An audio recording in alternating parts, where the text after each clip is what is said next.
Oi, eu sou o Dr. Joseph Becker. Eu sou o Dr. Joshua Stein. Somos médicos do Departamento de Emergência da Universidade de Stanford e estamos aqui para falar com você sobre a avaliação do paciente dispneico do ponto de vista do diagnósticos dos testes laboratoriais. Nesta palestra vamos discutir os diferentes testes diagnósticos que podem ser utilizados pelos médicos na avaliação de pacientes com COVID-19. Alguns testes podem indicar que um paciente tem um prognóstico pior e, portanto, pode precisar de um nível de cuidado mais elevado. Sua avaliação clínica de um paciente como estando doente é sempre mais importante do que testes diagnósticos. Se um paciente está respirando rápido, hipóxico ou está confuso, os testes laboratoriais normais não significam que o paciente não está doente. Entretanto, testes de laboratório e imagens podem ser usados para indicar que um paciente tem o potencial de piorar e pode precisar de um monitoramento ou tratamento clínico mais próximo. Os testes primários para diagnóstico de infecção aguda por SARS-CoV-2 ou doença COVID-19. É o PCR de uma zaragatoa nasofaríngea. O PCR tem como objetivo identificar o material genético real do vírus. A eficácia do teste depende da coleta de uma amostra adequada. Há outro teste chamado teste de amplificação de ácido nucleico, NAAT, sigla do inglês Nucleic Acid Amplification Testing. O teste NAAT também está procurando material genético do vírus, mas é mais facilmente realizado e produz resultados mais rapidamente do que o teste PCR. Ao obter uma zaragatoa nasofaríngea, a zaragatoa deve atingir uma profundidade igual à distância entre as narinas e a abertura externa da orelha. Insira a zaragatoa paralelamente ao palato até encontrar resistência ou até atingir a profundidade adequada. Deixe a zaragatoa parada por até 10 segundos e depois gire a zaragatoa e retire-a. Se a zaragatoa não puder ser passada à profundidade apropriada naquela narina, use o mesmo para obter a amostra da outra narina. Outro tipo comum de zaragatoa é uma zaragatoa orofaríngea. Ao obter esta zaragatoa, esfregue os pilares da tonsila e poste sua faringe oral vigorosamente por vários segundos. Finalmente, alguns testes utilizam uma amostra de saliva que pode ser obtida através de uma zaragatoa ou uma amostra de cuspe. É importante coletar amostras de forma consistente, usando a mesma abordagem com cada paciente, de acordo com as instruções daquele teste em particular. Alguns testes relatam baixos índices de sensibilidade, portanto, se um paciente que é altamente suspeito de ter COVID-19 testar negativo, pode ser necessário repetir o teste antes que a COVID-19 possa ser descartada e que o paciente seja removido do isolamento. No entanto, estes testes são geralmente muito específicos. Se um teste for positivo, na maioria das vezes ele é confiável. Em pacientes com pneumonia grave, as amostras respiratórias inferiores podem detectar o vírus de forma mais confiável. Estes testes indicam a presença de material genético, não indicam necessariamente a presença de partículas de vírus infecciosos e os pacientes podem continuar testando positivo por semanas após a recuperação da COVID-19. Um teste positivo após a recuperação clínica e a conclusão de um protocolo de isolamento não indica necessariamente a transmissibilidade. Há também testes que procuram por proteínas encontradas no vírus SARS-CoV-2.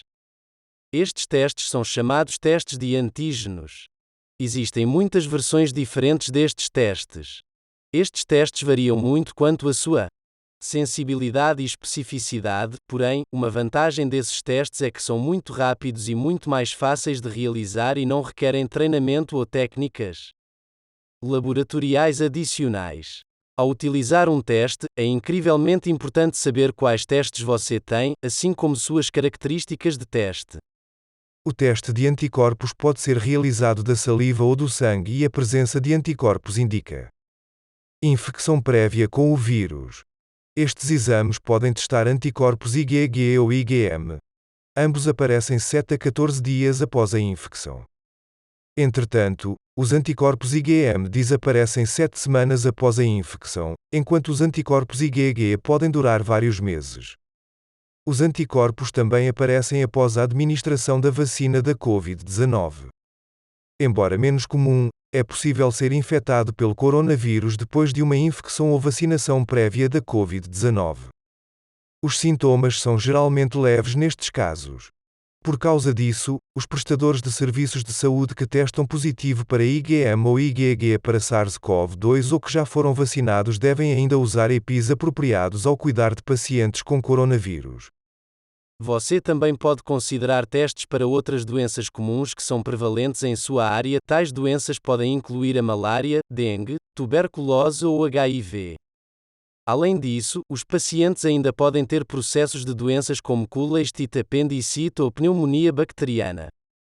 Se você teria considerado esses diagnósticos antes da pandemia, você ainda deve considerá-los agora e obter testes diagnósticos e imagens adequadas de seu paciente.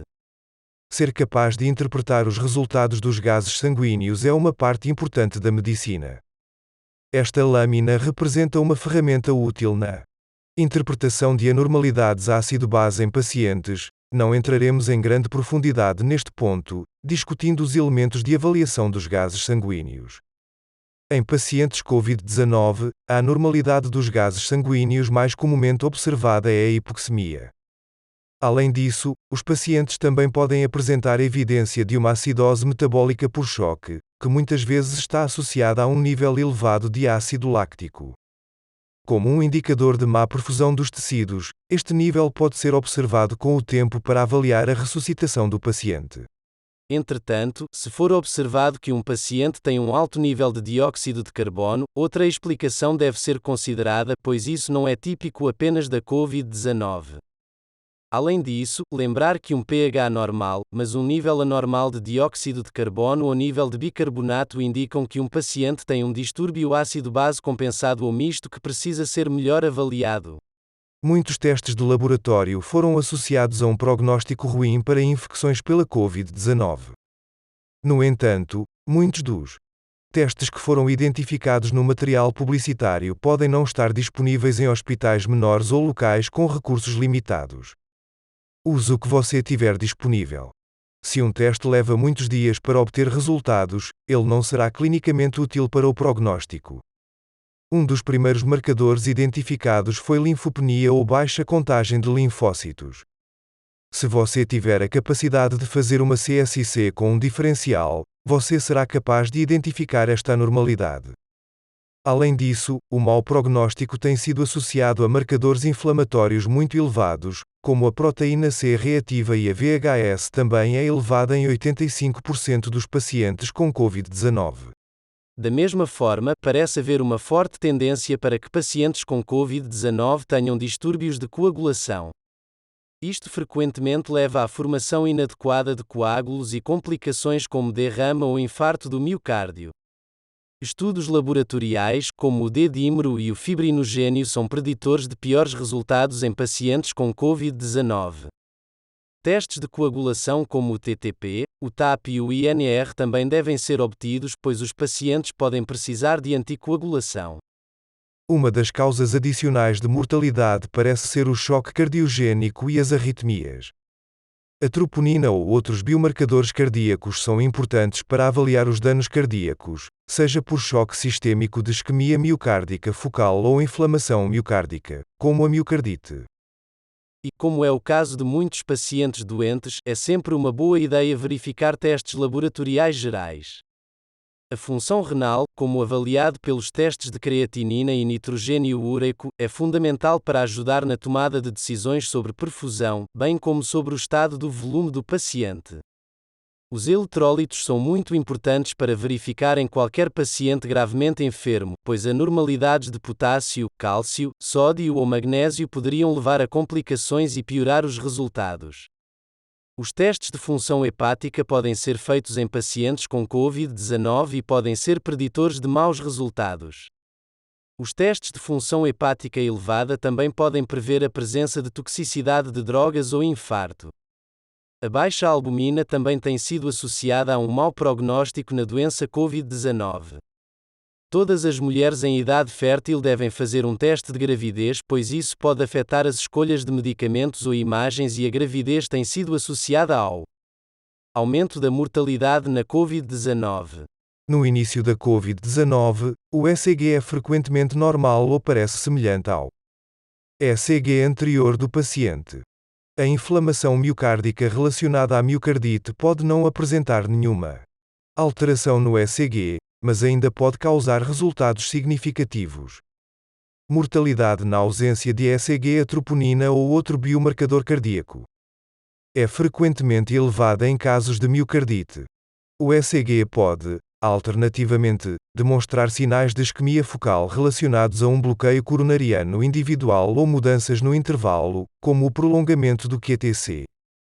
Como algumas mortes por Covid-19 têm sido associadas ao choque cardiogênico e arritmia, é importante manter os pacientes doentes em um monitor cardíaco, se possível.